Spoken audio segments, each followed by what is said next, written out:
Hello, sweet fusion Labradoodle puppy families. This is a week 1 litter update for your mini Australian Labradoodle puppies. Hi, I'm Claire from Isle Doodles, and these little puppies are a week old. We're here with the puppies and Mama Baci, and in today's video we are going to run through what the puppies have been up to this past week, how they're doing with their weight gains, how they're doing in terms of their overall development, and we're also going to give you an update on Mama Baci, and we're going to talk a little bit about getting ready to welcome your puppy into your home. Now, please excuse the marks on my pants. We were just in feeding Orca's puppies. Orca has had to go home due to an infection, so her puppies are being tube fed, so it is a little bit of a messy process when we're in there with the puppies. These guys, though, are doing great. They've got their Mama Baci here, and Baci has really started to settle into her role as a Labradoodle mama. Now, when Baci's puppies were first born, she was quite keen on them and she was interested, but she wasn't wholly focused. She was still up and about. She was interested in what was going on next door. She was interested in what was going on outside. She was interested in what was going on out front, and she was back and forth. Now, what does that mean for bringing up her puppies? Well, basically what it meant was she didn't have an enormous amount of milk, nor was she sitting down and nursing the puppies on a really consistent basis throughout the day. During the evening and overnight, absolutely. But during the day, she was easily distracted and she was not really just sitting down and letting them nurse for as long as they normally would. Well, definitely not for as long as they wanted to. So you'll see today when we run through their weights that they don't have as big a gain as many of our puppies do. So is that the end of the world? Absolutely not. What we would like to see is puppies double their birth weight within the first 10 days. If they do it in the first week, it's a bonus. If they do it in the first 10 days, that's average. If they wait until they're 2 weeks old, that's totally fine. It just means it took them a little longer. Now, Baci does have all of her milk in now. She's all comfortable with the whole idea of nursing. She's figured out that, oh, it's okay just to be in here, be on her own, settle in, and that her job is to look after the puppies 24/7. So this is not an unusual thing. And now Baci herself is a character. She has an enormous personality. She is Miss Nosy Posy. I have never known a dog who is so fascinated by what is going on all around her as Baci is. So a funny story this morning, so we had quite a bit of wind on Vancouver Island overnight and a lot of rain. And when the girls go to the bathroom, they go out through our courtyard, and our courtyard has patio furniture in it. It has our water garden. It has some pots with plants in it. And then there's a gate, and they go out to the front yard, which is where they go to the bathroom. So Baci's been back and forth 100 times since she got here. And this morning when she went out, there's a pot of impatiens, and some of the impatiens have flowered in the last day. She stopped, she went and looked at it, she sniffed it, she backed up, and she did that about 3 or 4 or 5 times, like she'd never seen it before. And then, oh, okay, and off she goes on her way.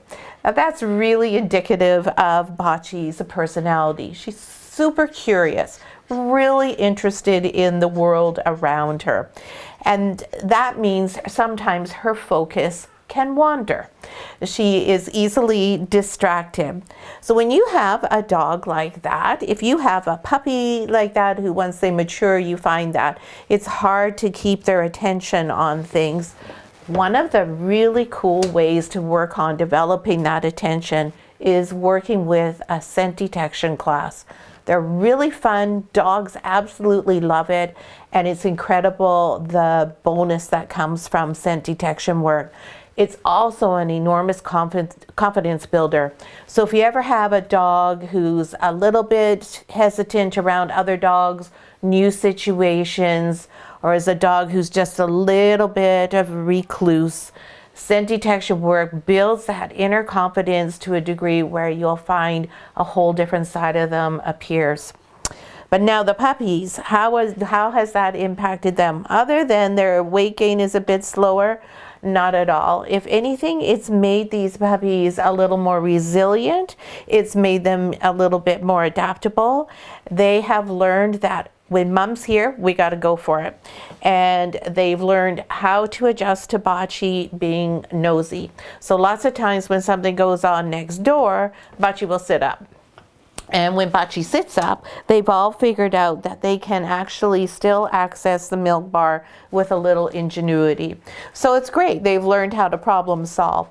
Now, what's happened with Bachi is we had Orca and her puppies next door, and that was great. Orca and Bachi were really good friends. They could go out together. They enjoyed each other's company, and they're a good support for one another through the solid wall here.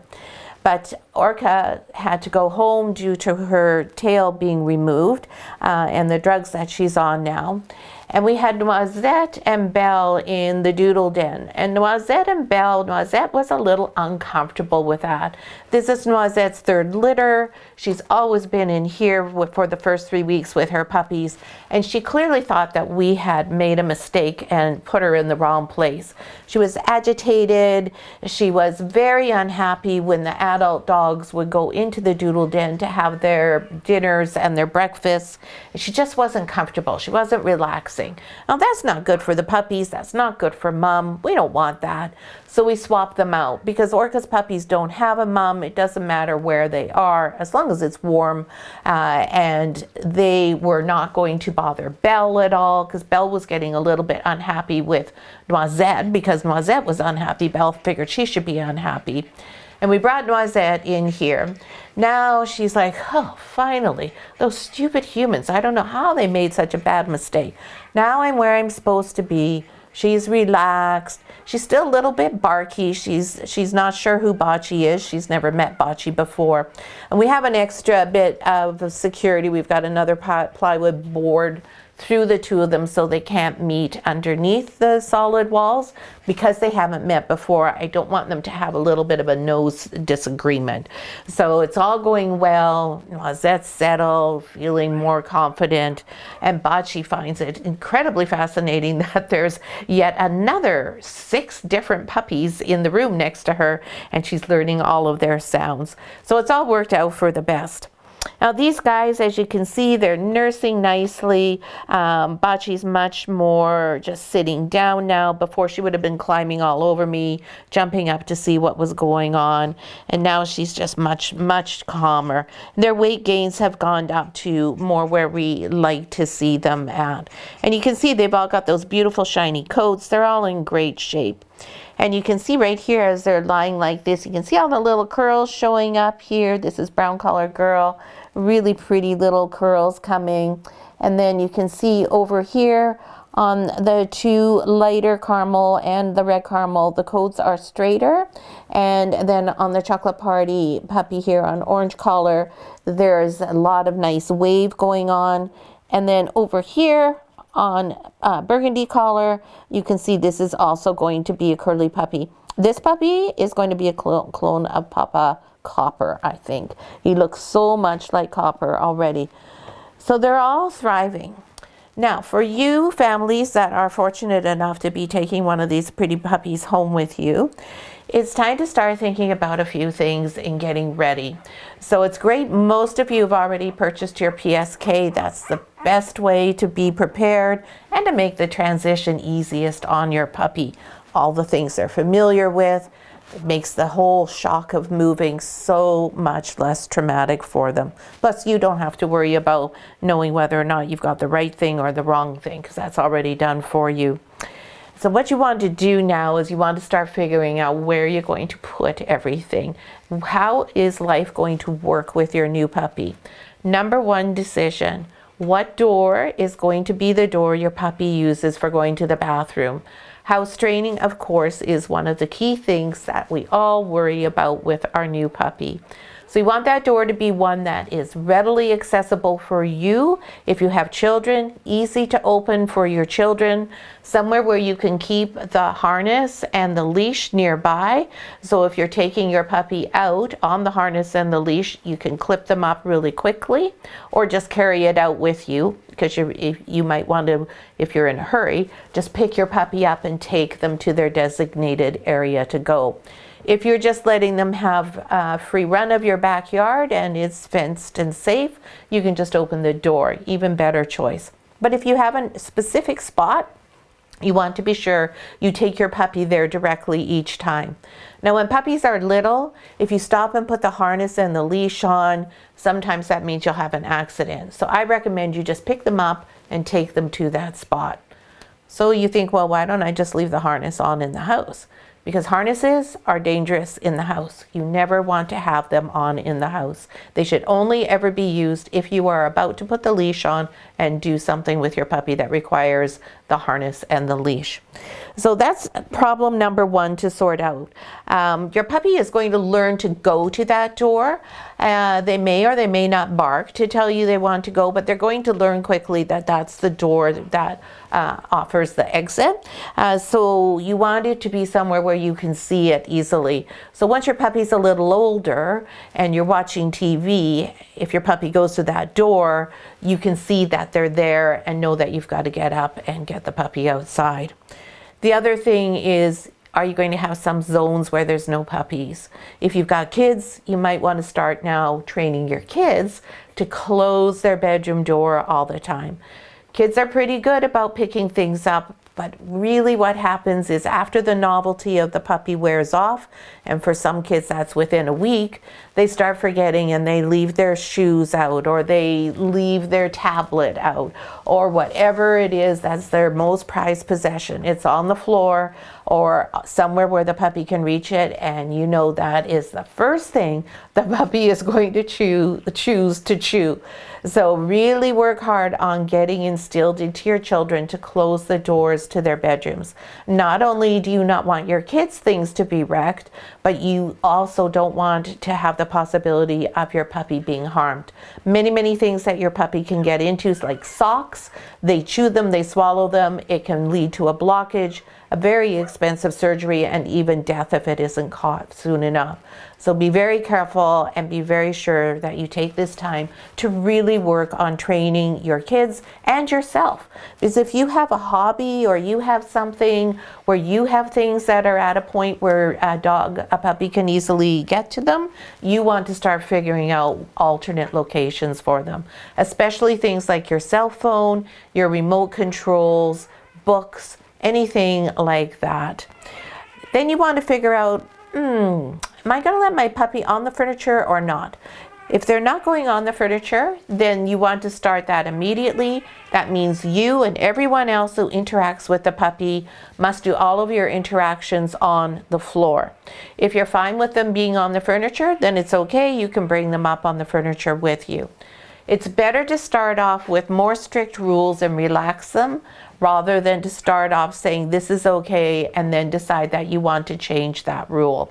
That's very hard for a puppy to learn. They can learn the other way, and it's easy to relax things, but to try and make things harder is a very difficult thing. So just keep that in mind. Whoops, it's all right, Reynolda. She doesn't want to be here. She doesn't have to be.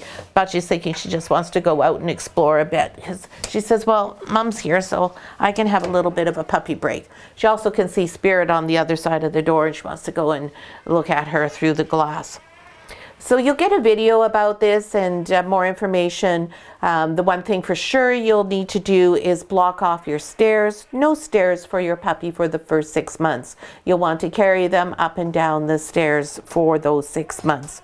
Now, if you just have 1 or 2 small, shallow steps going out to your backyard, you don't need to worry about that. But if you have a half flight or a flight of stairs up and down to your bedroom or your family room area, those are the stairs you need to block off and to carry your puppy up and down.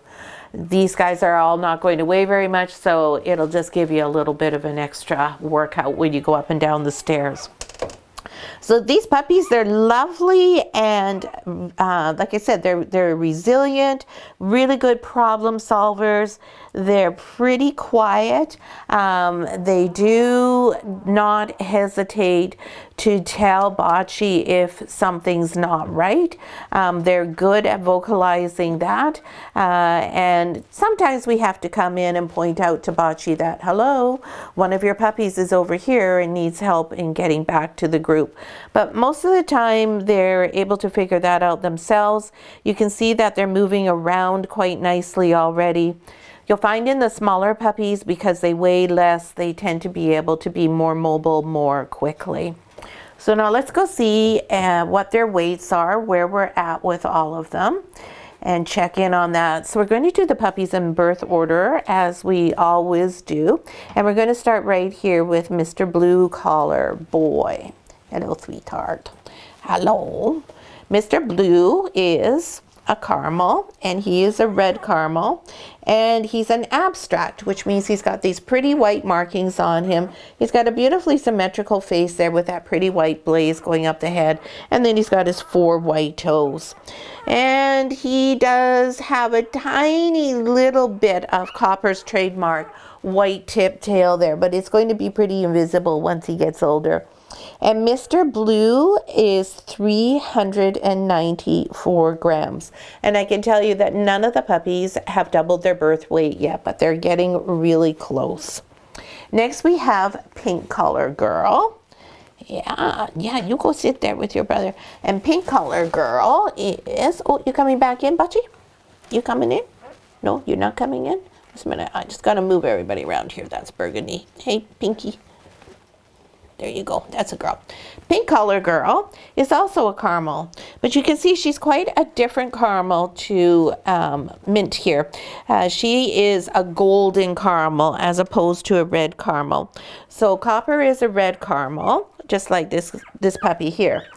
This puppy here is this beautiful blonde caramel puppy. And she's got just a little dab of white at the top of her head, but she has a little bit more white on her feet, a little bit up the one leg, and a lot of white on her chest. And Pink Collar Girl is 476 grams, and she is currently the largest puppy in the litter. And here is Miss Nosy Pants. She was out checking everything, and now she's decided, well, I better come and see, make sure that Mom knows what she's doing here. There, you want to clean her? You have her. There you go. That's a good girl. Next we have Orange Collar. And Orange Collar is this pretty chocolate party girl.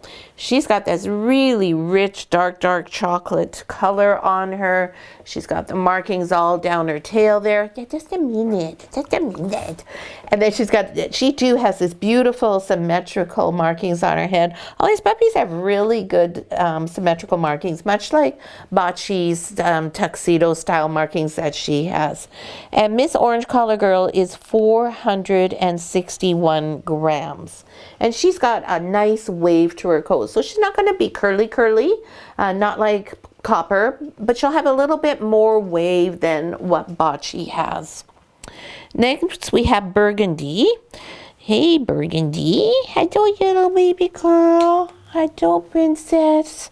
Hello, oh no, Burgundy, you're a boy, sorry. I've got Burgundy marked down as a girl when she's a boy. He is a boy. Now this is the puppy I said looks just like Copper. Curly, sort of a reddy color, not quite as red as this one. The white on the head, the white on the face, the toes, and a big amount of white on the tail. And Burgundy is 463 grams. And the first puppy we did, Blue Collar, he's the smallest puppy in the litter. I didn't mention that, I don't think. Then we've got Green Collar, who's actually Mint, and that's this puppy here.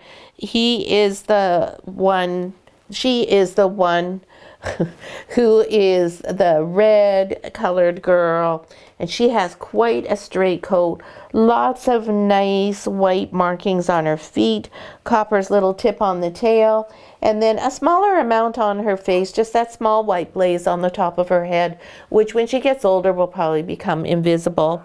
And Mint Girl is 454 grams. There you go, sweetheart. And last but not least is brown collar. So this is my best friend here. This is Blue, the one who's the littlest in the litter. He says, I know how to stay cozy and warm even when my mummy's not here. Last we have brown collar girl. And brown collar girl is what we call an extreme party. An extreme party means she has more white than she has color. Now when she was born, oh my goodness, Burgundy, there you go, it's all okay. When she was born, we could hardly see that she had any color on her. And as I was mentioning then, her color is going to keep getting darker. So you can see on her ear here how it's really darkened up. Around her ear is starting to come in. You can see this marking on her eye here. Over on this side, we've got lots and lots of color going on. It's just starting to come in and get darker. This ear, she's going to have a little half ear, my favorite. They're both little half ears where they're half white and half colored. And then we've got color down on her tail. So really pretty. This is going to be a very striking pattern. And this little lady is 416 grams. So that is all of your puppies and your update for this week. They're just doing great, and Bachi is really just settling in very nicely. She's fairly relaxed about the whole thing, which is really nice to see. Really doing a good job of taking care of them, but she's not a smothery mom where she's with them all of the time. So they're already learning some independence. I don't think we'll have any puppies with any inclination towards separation anxiety because they've already learned how to be on their own. So we hope you're subscribed to our channel, and if you have a sec, please take a moment and pop some comments in on the video for us. We really like talking to you. It also super helps us with the algorithm, which is, you know, always a big deal for everybody. And feel free to ask any questions you might have on any type of puppy, but particularly Australian Labradoodles. Thanks so much for watching, and we'll see you again next week.